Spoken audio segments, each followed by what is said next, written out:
Hi, my name is Cole Bettner, and I'm going to be discussing the stereotypes of musicians in film.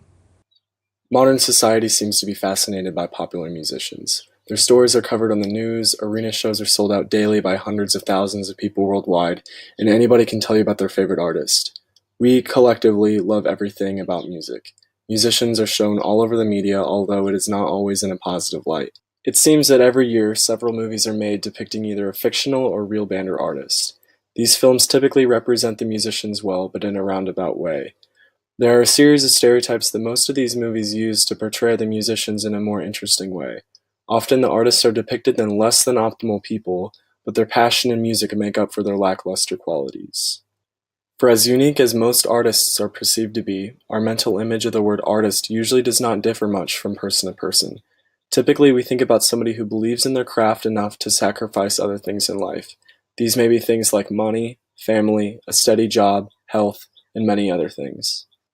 We typically associate these kinds of people with having less than perfect habits, such as smoking, drug and alcohol abuse, being unorganized, content with isolation, and more.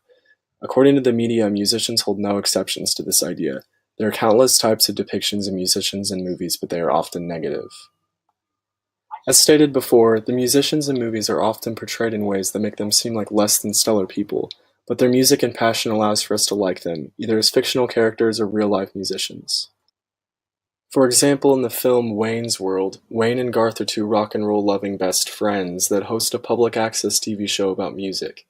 The characters seem unintelligent, naive, and almost lazy, although they are the likable protagonists in the movie due to being blissfully ignorant to negativity and almost cartoon-like. Another great example of this concept can be found in the movie School of Rock. Jack Black stars a deadbeat and struggling musician who scams his way into stealing his roommate's identity as a substitute teacher. He then uses the talented musicians he finds in his class to participate in a Battle of the Bands contest to earn rent money for himself. Jack Black's character is portrayed as dirty, rowdy, and lazy in all other aspects of his life apart from music. While being a virtually unlikable character, his passion and the way he interacts with the students makes up for it. You sing. Stop. You've got it. It's not rare for artists, and musicians in particular, to be portrayed as arrogant, self-absorbed, compensating, and hostile. This has been shown in the fictional and real world of film. This idea is dramatized in the movie This Is Spinal Tap, a film about a fictional heavy metal band in the 80s making their way back to the top of the charts.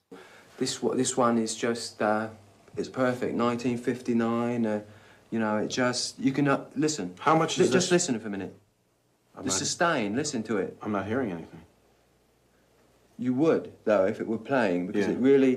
it's famous for its sustain. I mean, you can just hold it. Well, I mean, so you'd have to... You can go and have a bite. No, you still be hearing that one. Yeah. Can you hold us a sec? You sure?